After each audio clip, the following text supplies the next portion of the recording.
Shalom, salam sehat dan selamat pagi.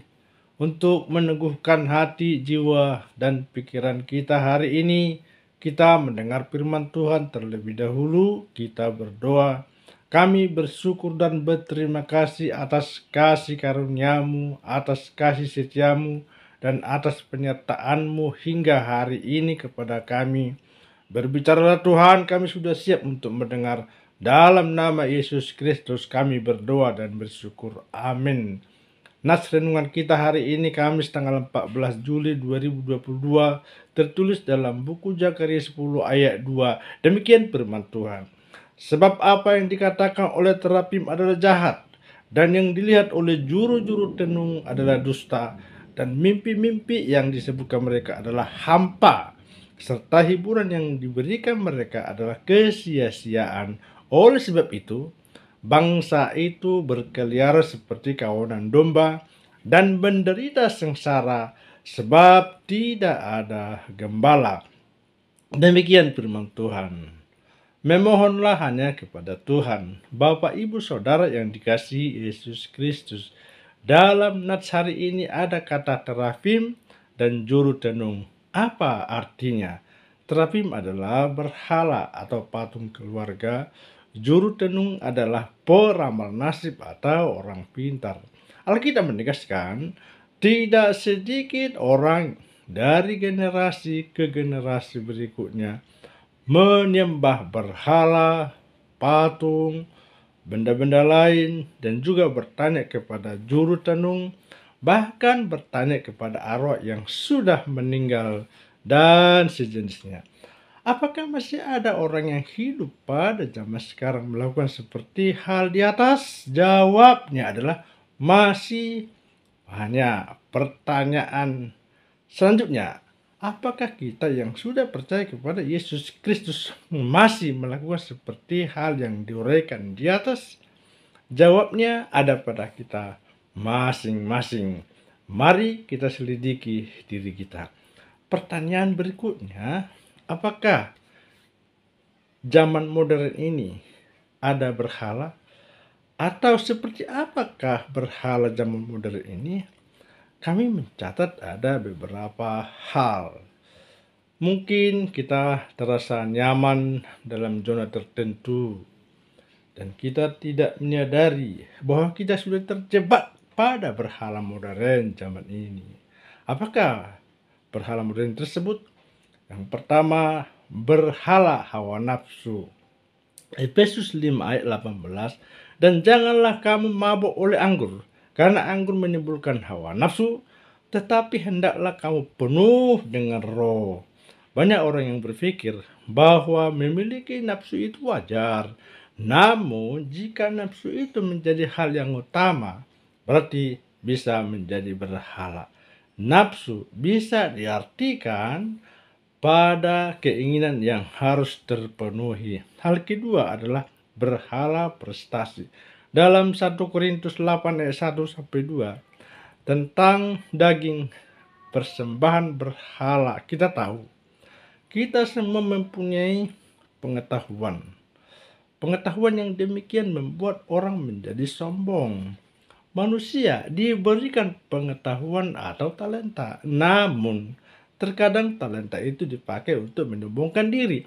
Maka dari itu, persembahkanlah talenta yang ada padamu hanya untuk kemuliaan Tuhan. 3. Berhala harta.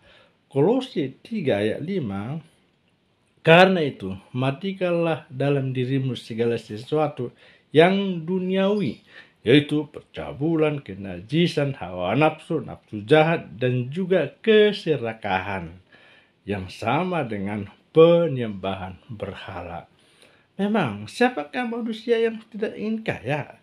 Atau siapakah manusia yang tidak ingin memiliki segala harta atau yang lain? Yang menjadi berhala atau dosa bukanlah harta dan uangnya, namun cinta yang berlebihan kepada harta dan uang itu, dan itulah yang menjadi berhala. Yang keempat adalah berhala tradisi. Markus 7 ayat 9, Yesus berkata pula kepada mereka, "Sungguh pandai kamu mengesampingkan perintah Allah, supaya kamu dapat memelihara adat istiadatmu sendiri." Banyak orang yang mengutamakan tradisi nenek moyang mereka, adat mereka, untuk menghindar mendatangi Tuhan, atau perintah Tuhan dinomorduakan. Dalam ayat ini sangatlah jelas bahwa Tuhan tidak ingin dikesampingkan karena tradisi adat nenek moyang kita. 5. Berhala cinta diri sendiri. 1 Timotius 3 ayat 1-2. Ketahuilah bahwa pada hari-hari terakhir akan datang masa yang sukar. Manusia akan mencintai dirinya sendiri dan menjadi hamba uang. Mereka akan membual dan menyombongkan diri. Mereka akan menjadi pemfitnah. Mereka akan berontak terhadap orang tua dan tidak tahu berterima kasih, tidak mempedulikan agama. Ini adalah berhala yang banyak orang tidak sadari. Dalam kehidupan sehari-hari, Anda dapat membuktikan apakah Anda mencintai diri sendiri atau mencintai Tuhan. Di akhir zaman ini akan banyak orang yang memberontak kepada orang tua, bahkan tidak tahu berterima kasih kepada orang lain. Yang keenam, masih banyak lain lagi bentuk-bentuk berhala. Pertanyaan, apa kata Tuhan tentang penyembahan berhala dan bertanya kepada juru tenung? Jawabnya adalah Tuhan sangat dan sangat murka. Alasannya adalah Tuhan Allah kita adalah Allah pecemburu. Oleh sebab itu, Tuhan akan menghukum dengan berat umat yang menyembah berhala. Bahkan Tuhan sendiri akan membalaskan sampai kepada keturunan yang ketiga dan keempat. Dalam hal ini, Tuhan tidak mau dinomorduakan, harus diistimewakan, harus yang utama dan terutama dalam hidup kita. Apa yang terjadi bila mana kita bertanya kepada berhala dan juru tenung? Jawabnya ayat hari ini. Sebab apa yang dikatakan oleh terapim ada jahat, dan yang dilihat oleh juru-juru tenung adalah dusta, dan mimpi-mimpi yang disebutkan mereka adalah hampa, serta hiburan yang diberikan mereka adalah kesia-siaan. Oleh sebab itu, ini yang terjadi. Bangsa itu berkeliaran seperti kawanan domba dan menderita sengsara sebab tidak ada gembala. Ini juga kita alami dalam hidup kita. Bila mana kita tidak setia, bila mana kita menyembah berhala, bila mana kita bertanya kepada juru tenung atau arwah yang sudah meninggal, kesengsaraan atau keporak-poranda akan kita miliki. Maka dari itu, bertanyalah hanya kepada Tuhan, karena Tuhanlah yang mempunyai segalanya, yang mempunyai segala-galanya, sumber dari segala sumber yang kita butuhkan. Renungan, sudahkah kita mengutamakan Tuhan dalam hidup kita? Atau hanya bertanya kepada Tuhan sajakah kita?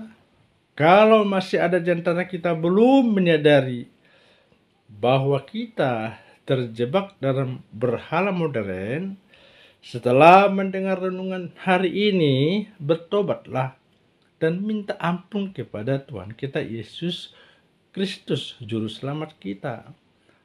Maka dari itu datanglah kepada Yesus Kristus. Amin. Kita berdoa. Kami sudah mendengar firman-Mu Tuhan. Biarlah Roh Kudus berkuasa atas kami masing-masing, supaya kami dalam hidup hanya bertanya kepada-Mu ya Tuhan, dan juga hanya mengandalkan Engkau.